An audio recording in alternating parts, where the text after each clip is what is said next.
Boa tarde, nós vamos começar mais um podcast. Hoje é sobre religião. Hoje nós estamos aqui com o Frei Cláudio. Eu sou a Lília. E eu, Vitor Hugo. Bom, eu queria saber o que foi que me motivou a querer ser Frei, seguir essa religião. Paz e bem a todos que nos acompanham pelo vídeo, pelo esse podcast. O que me levou a ser um frade franciscano foi a experiência de vida de São Francisco de Assis, de abandonar toda a sua vida que ele tinha, desenfreada, para viver o propósito do Evangelho de Jesus Cristo, na obediência, na castidade e na pobreza, sempre olhando para os mais pobres e sofredores. Viver o Evangelho de Jesus Cristo. Então isso me chamou muito a atenção e também a forma como os frades vivem, que é em comunidade.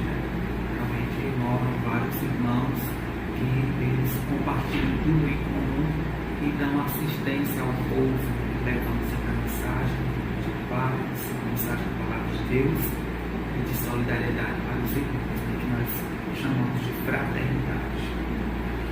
Como você me disse, teve apoio da sua família? Sempre é um desafio muito grande quando a gente faz uma escolha, qualquer escolha que a gente faz na vida. E não foi fácil, porque a maioria das famílias sempre tem planos, sonhos para os filhos. Mas quando a família ela percebe que os filhos desejam muito aquele desejo, aquele sonho, aquele propósito, então eu acredito que eles vão, quando possível, se tem alguma dificuldade em aceitar, eles vão acabando cedendo. Mas isso vai muito do desejo da pessoa, de ser trabalhado com muita paciência. E aos poucos, graças a Deus, minha família foi aceitando hoje, agora com muito amor e ser.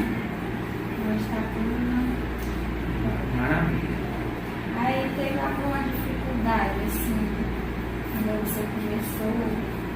A dificuldade é a questão da convivência. Por mais que a gente tenha um sonho de viver a fraternidade com os irmãos, a gente sabe que hoje na sociedade é muito difícil a questão das relações, mas existe algo a mais, um propósito a mais na nossa escolha. Então a grande dificuldade é conviver muitas vezes com pessoas de vários lugares, a gente acaba fazendo uma experiência, ou mesmo deixar a família, deixar o conforto da família, deixar os amigos, deixar aquele sonho que você tinha de almejar numa universidade, numa faculdade. Não que isso vai impossibilitar a gente estudar mais à frente, mas isso foi um grande desafio. Tem que deixar toda a caminhada, a caminhada fora da religião de lado, que é para poder prosseguir o caminho de Deus. Exatamente. É algo que você está traçando um propósito, Certo. E quantos anos levou para você estudar, para se tornar Frei? A formação para a gente receber os graus, que a gente chama os graus de ordem, que está dentro da compreensão da igreja como algo sacramental. Nós temos aí os sacramentos e a ordem é um dos sacramentos, sete sacramentos. Então a gente tem esses graus a serem vivenciados. Então nós temos uma vasta formação até chegar a ser ordenado, ser padre. Nós iniciamos com o postulantado, que é 1 ano, depois nós temos o noviciado, que é uma fase de postulantado, é a fase do rompimento, em que a gente começa a deixar os nossos desejos, nossos propósitos, e já começa a fazer essa experiência de rompimento, viver em outra casa com outros irmãos, sendo tutelado por os frades que estão lá na formação. E depois tem o noviciado, que é quando a gente mergulha de fato na vida e na experiência daquele santo fundador que no caso São Francisco. Aí depois vem os primeiros anos de estudos, que é 3 anos de filosofia, que nós nos preparamos, e logo em seguida 4 anos de teologia. Alguns irmãos eles optam por ficar 1 ano entre filosofia e teologia, fazendo uma experiência fora, uma experiência missionária. Contudo, existem aqueles que continuam, né, terminam a filosofia e ingressam logo no estudo acadêmico da teologia. Então, somando, né, todo esse tempo, a formação para ser um frade menor, ela vai girar em torno de 12 anos. E eu sempre tive essa dúvida. Qual é a diferença de frei para padre? O padre, que nós costumamos dizer que é um padre diocesano, que ele é secular e ele vive só em casa paroquial, que nós chamamos, né? Acompanha o trabalho pastoral de paróquia. E existem os irmãos regulares, né? Que são os religiosos, que no caso vivem em comunidade. Não vive somente um, mas vive em comunidade. No caso aqui nós somos dois, mas nós somos uma fraternidade juntamente com a fraternidade São José e Lago da Pedra. Então nós somos 5 irmãos. Então nós não vivemos sozinhos, né, isolados, mas nós vivemos em comunidades. Também recebemos a missão de acompanhar paróquias, mas o nosso trabalho vai além. Nós somos evangelizadores. O padre ele vai mais como pastor, como esses seus ouvintes. Nós somos mais evangelizadores. Então, essa aí é uma das diferenças que a gente pode colocar, né? Que é o padre diocesano, ele vive sozinho, existe o padre religioso, que ele vive em comunidade com outros irmãos. E assim, para seguir isso, precisa ter alguns requisitos, né? A altura. Quais são elas para ser na religião? Os requisitos primeiramente, vontade, desejo, disposição, abnegação, E mais ou menos quantos anos, assim, até entrar? É. Eu custei 3 anos, porque quando eu comecei a fazer acompanhamento vocacional, logo eu estava no ensino médio, né? Estava na 8ª série, tinha a 8ª série, quando eu comecei. Depois teve os 3 anos do ensino médio. Então, naquela época eu só poderia entrar depois que concluir o ensino médio. E também, para entrar, tem que ser maior de idade. Tem que ter idoneidade, vontade, disposição, espírito de pertença, né, aos valores cristãos, de paz, de solidariedade, de fraternidade, de zelo, amor à igreja. Então, são requisitos importantes para poder iniciar esse tempo de formação, preparação até chegar à ordenação. Qual é a sua missão na Igreja Católica? Atualmente, a minha missão, que eu chamo de serviço, atualmente eu sou administrador da paróquia São Francisco de Assis. Então, eu conduzo os trabalhos na paróquia como evangelizador. Acompanha as comunidades que compõem a paróquia, que são 26 comunidades, juntamente com o outro frei, que é o Frei Carlos Magno. Então, o nosso trabalho é isso, ele é vigário, minha ordem é o auxiliar, e eu sou o que conduz os trabalhos administrativos, né, que conduz também os trabalhos de sacramentos, como também de organizar as comunidades, né, motivá-las, né, cada vez mais crescer na fé. Frei, você teve alguns amigos que criticaram em você querer seguir o caminho de se tornar frei? Sim, assim, não é muito fácil não. Não é fácil, justamente é um outro desafio, porque você sabe mesmo dos amigos, é essa hora, porque assim, a gente tem muitos colegas de escolas, né, às vezes compartilham, com muitas de ideias com você. Existem colegas também de igreja, de grupo de jovens, você faz parte também, que comungam muitas ideias, tem às vezes somos diferentes, mas comungam esse mesmo propósito. E existem amigos que estão ali com você, para lhe apoiar em todo momento, para incentivar, mas sim tem aqueles que de fato hoje assim, se a gente encontra, eles não falam muito assim, né, dão um tchauzinho assim de longe, né, mas é a vida, né, a vida de escolhas, né, então a gente só tem assim a rezar por eles e assim, e sorrir para eles também, né. Assim, hoje nós mesmos perdidas, né? Muitas pessoas se afastando de Deus, se abandonam a fé. Geralmente isso acontece mais por umas coisas, né? Que eles coisas. Porque as pessoas hoje em dia abandonam tanto a fé e não vão nessa igreja. Tem muitas pessoas que não vão, né? Muitas delas ainda não vão ou abandonam a fé porque ainda de fato não encontraram, né, Jesus. Ainda não se encontraram de fato. Porque quem abandona a fé é porque ainda não se encontrou nela. Então busca. Às vezes está na igreja, não se encontrou, vai buscar em outro lugar, também não acha. Mas o importante que eu digo a essas pessoas é que elas devem sempre buscar, nunca desistir de buscar alimentar, dar sentido, né, à vida, à experiência de fé, né? O desejo de ver Jesus, aquele que também mostra para nós, né, o valor, né, da humanidade, né, o ser, que nos ensina muito o valor do amor.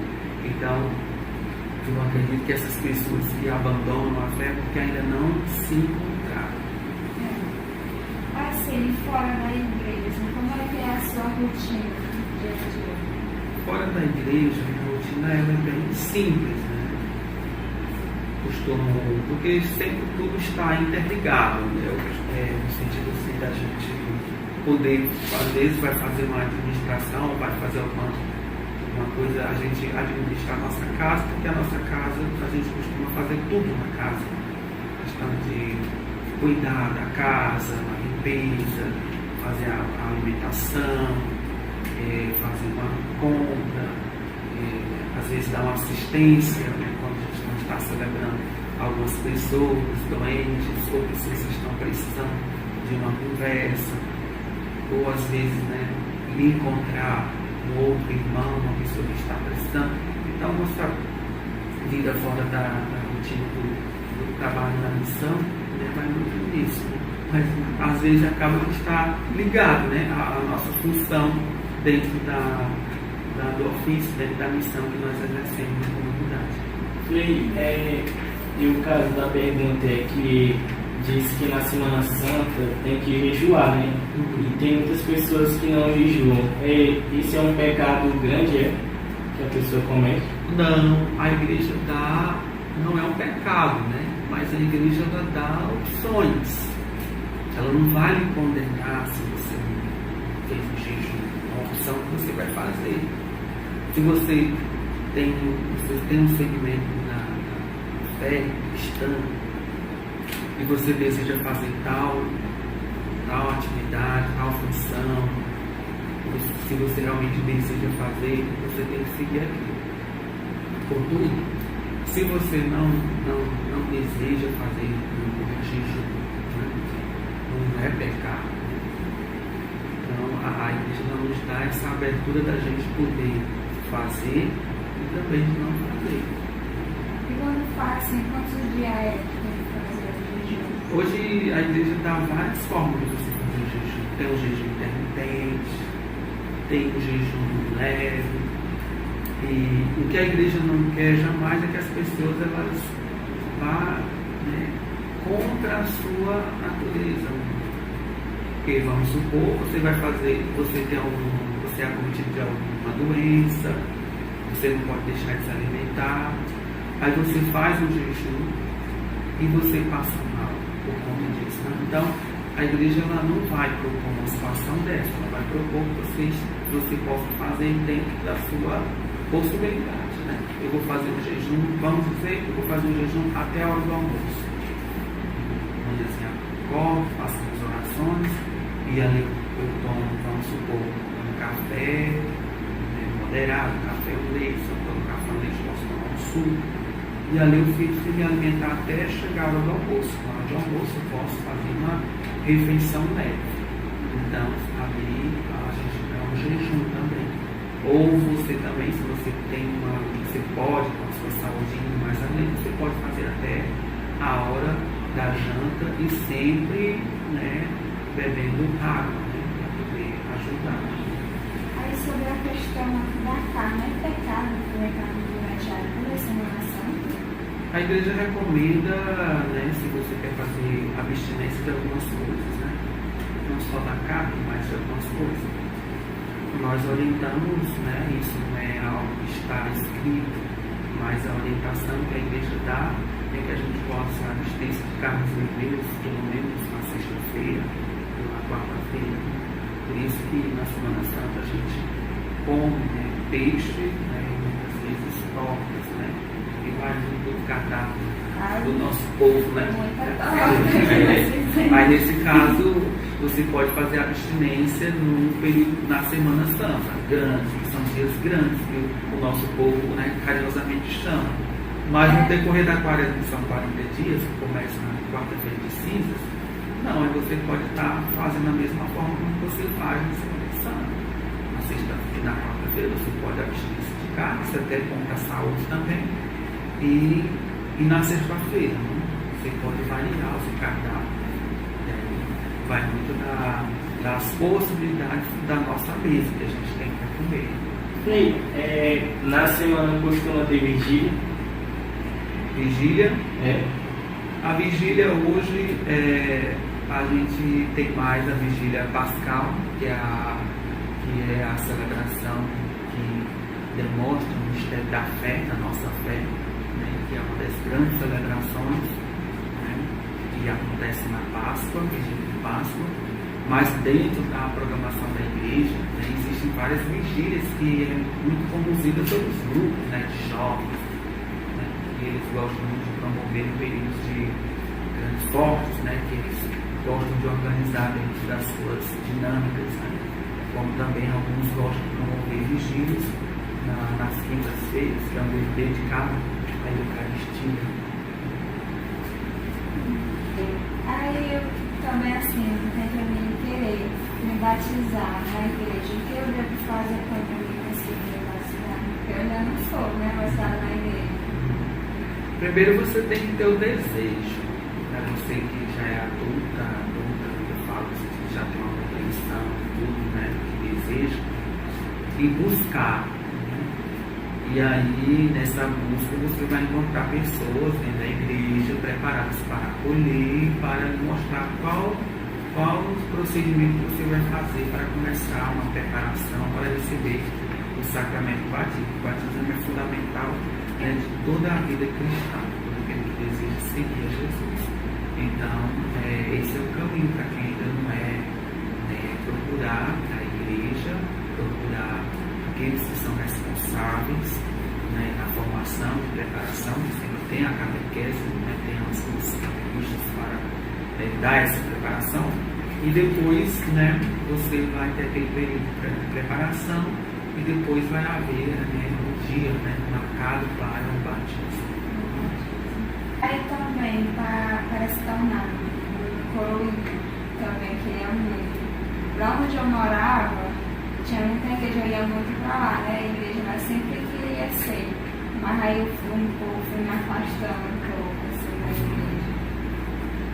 Para ser coroinha, tem que ser batizado, né? E depois tem que ter a primeira Eucaristia. Aqui, né? Não é uma regra que a igreja diz, mas algumas paróquias acolhem criancinhas que ainda não são. Não fizeram a primeira Eucaristia, mas não é a regra, tem feito a primeira Eucaristia, porém, a gente aqui na paróquia, seguindo, né, aquilo que eu já encontrei aqui, a gente eu sigo isso aí lá também. Mas tem a preparação, que geralmente dura de 4 meses a 5 meses, depois aquela pessoa ela vai receber, né, ela vai receber na celebração as suas vestes, que ela vai preparar, e juntamente com os demais vão fazer investidura, que é receber a veste de serviço, né, no altar, que é um serviço muito ali próximo, né, do altar, sim. Pois é, então ficam por aqui. Muito obrigada pela atenção de vocês. Muito obrigado pela participação, Cláudio. Muito obrigada. Muito obrigado. Tchau. Tchau.